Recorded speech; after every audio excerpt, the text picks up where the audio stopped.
ekataki ya na ngai na kota parti wana liboso because naza na banini ebele te baloba nini telefone na eza na baespace ebele te andiraki nga nakoka nanga pa tellement ya toando tosukaki wapi na bafacteur favorisant totangaki yango deja nyonso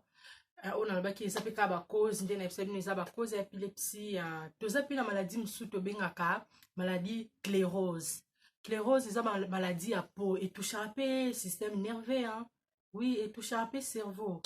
tobenga yango clérose tuberculeuse de Bourneville soki Bourneville ya eza maladie ya peau etouchaka mpe système nerveux ekozala mpe favorisant mais nyonso na ntangi ya barisque favorisant wana ekozala nango mpe ere moko mpona épilepsie mpe te mais eza bafacteur mpe kofavorize tu vois sikoyo toke na kote ya bana toke sikoyo kota bacrise tokomaki kota bacrise lisusu are tokomaki deja kota bacrise nde nayebisaki bino ke soki moto asali crise épileptique influx nerveux ekomaka augmenté tu vois ya ekoma augmenté toke sikoyo kota bana crise ya bana kota épilepsie ezala ndeni epa bana toza na bacrise oyo ezalaka epa bana mpe bafacteur favorisé kozala mpe héréditaire mais pas tellement trop mais pas bana ekozala vraiment héréditaire oui epa bana eza vraiment héréditaire vraiment epa bana mais toza epa bana oyo eforma vraiment bacrise nango toza mingi na basyndrome toza na basyndrome west syndrome de west eza crise moko épileptique eza mpe courant na spasme musculaire ya bana eza na trouble ya développement psychique tu vois ya psychomoteur donc mwana aza développement ezozala bien te cause nango tu vois toza mpe na basyndrome so tobenga na syndrome de Dravet eza myoclonique sévère donc eza épilepsie mpe mwana donc yana esaparisaka na premier mois ya nourrisson syndrome wana mpe aparisaka mpona crise épileptique wana toza na syndrome so tobenga syndrome de Lennox Gastaut yango eza absence mpe crise ya tonique ya maladie donc cérébrale toujours et aparisaka entre 2 et 6 ans soki mwana aza na 2 à 6 ans tu vois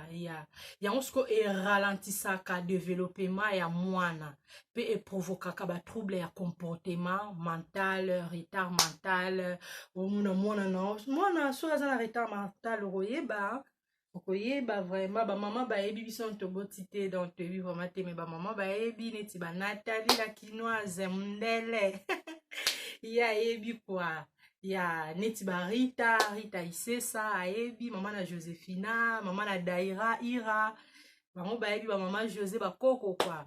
bango bayebi bacomportement mwana so aza na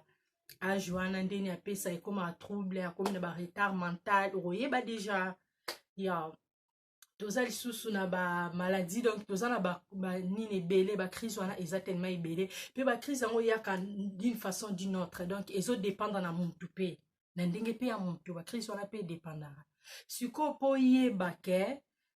mutu tel asali crise oyeba ngo ndeni asali crise épileptique tu vois bacrise tobaki eza ebele bacrise ezalaka ndenge moko te sikoyo mutu asali crise épileptique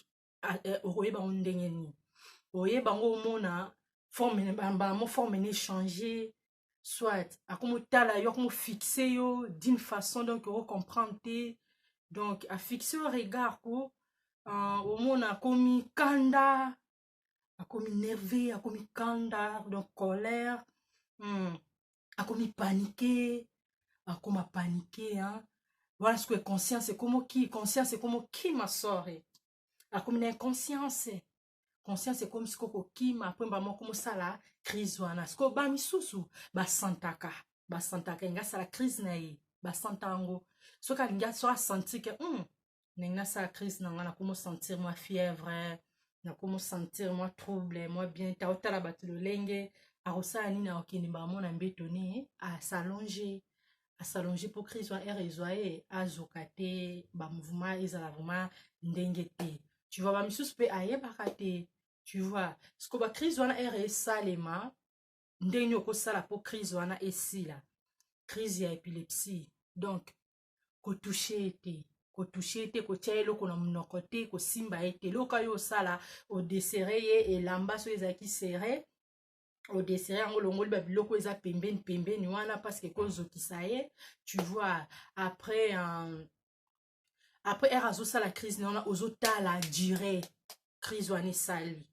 il faut tala durée wana il faut zala na ye okokima ye te il faut zala na ye otala durée ya crise wana ndenge azosalela crise wana otala yango bacrise wana ezala nango mortel te eza te ke akokufa boye bango kokufa na bango eyaka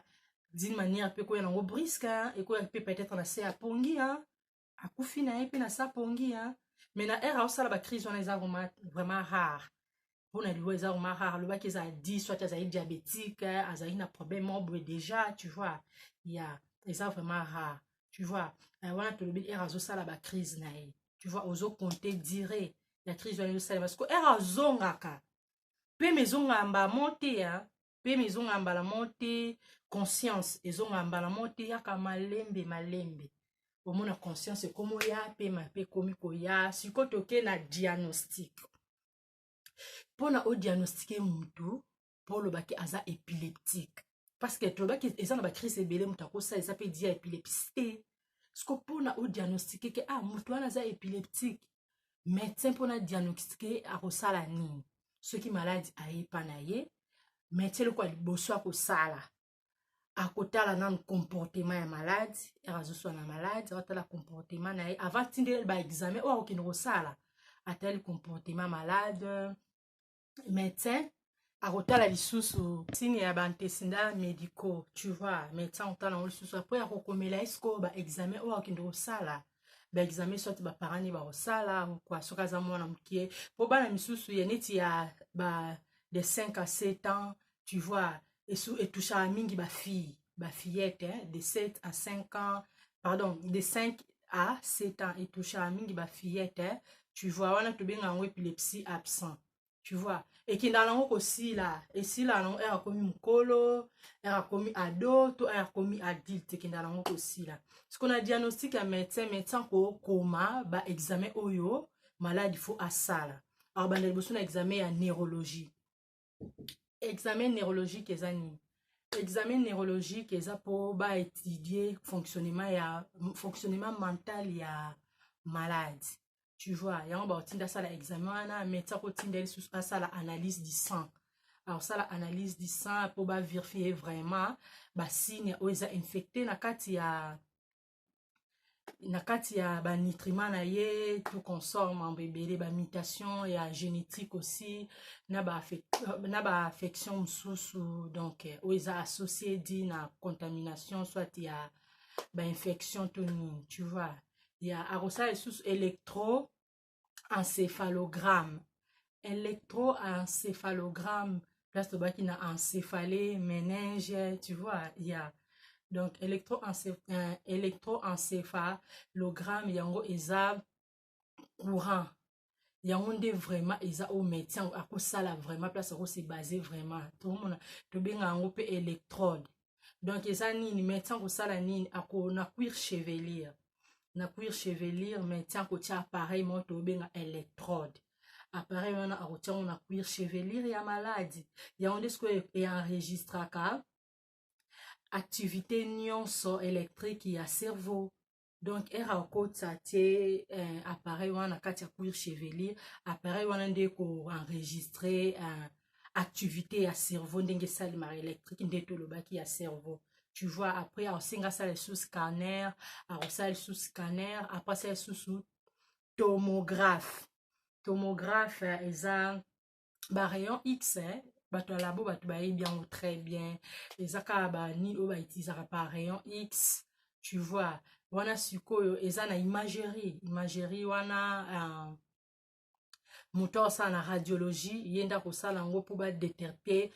origine ya convulsion oyo asali soki euti wapi eza di ya nini so eza di ya batumeur na basenima bakyste yango nde bakosala yango basala tomographe après akoya kosala lisusu imagerie asengi so examen ya imagerie oyo eza raisonnable magnétique oyo tobengaka IRM. akosenga lisusu asala IRM mpo IRM yeba lisusu kodetecte yango baconfusion wana ezowuta wapi. akosalisa lisusu batomographe, toza na batomographe ebele ya mosusu tobe yango TEP yango soki eza ke akoinjecte quantité moko boye ya kisi, akoinjecte yango na radiologie kuna bakoinjecte na nzela ya bavene, bakoinjecte kisi moko boye oyo ekopermettre kovisualize zone active ya cerveau, tu vois, mpona kodetecte baanomalie ya kodetecte bamaladi nyonso cérébrale, tu vois. nde médecin akosenga basala TEP wana eza émission ya position, eza émission ya position, eza batomographie radiologue bayebi ndenge bango basala parce que nga na radiologue te, tu vois. Après akosenga so basala tomographe informatisé, donc informatisé ça veut dire émission ya photon toujours na bacerveau simple, donc wana eza ke médecin eza testament eza utiliser vraiment soki IRM na EEG esimbi te, wana nde siko batindaka vraiment test wana mpo bayeba vraiment mpo yango nde ya suka mpo bayeba origine ya confusion wana asali. bakosala lisusu neuropoglock wana baradiologue bato bayebi mpona évolution ya performance ya cognitivité, mémoire, influence cérébrale oyo ekodétermine zone oyo ya cerveau oyo tobengaka zone oyo ya cerveau oyo eza affecté, tu vois. ya sikoyo tokei na batraitement nango eza ebele. toza na kote toyebi nayebaki na Congo bato mingi ya bazali na baepilepsie bande osomba kisi o phénobarbital epa mama, eza mpena batraitement mosusu ebimi mpe na 2019 na 2018 batraitement mpe ebimi ebele kwa, donc batraitement eza yango wana, donc batraitement mosusu mais eza médicament te, batraitement eza médicament te, donc c'est ça vraiment mes amis, c'est ça. Merci beaucoup, je vous aime beaucoup. bopesa nga mpe basujet te ya bamaladi oyo bomoni ke bokomprena te, boyebisi ngai mpe yanga mpe na koexplike bino esala mpe bien mpoka totia connaissance quoi, tu vois. donc ezalaki bon mpona épilepsie maladi moko monene, ya maladi monene eza vaste, yango mona asala yango 2 vidéo because eza tellement vaste, tu vois.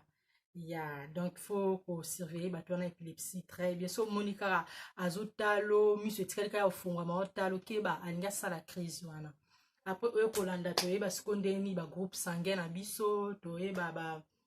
ndenge nini bato bakoma na ba SSSS ndenge nini efonctionnaka tout consort. Bisous.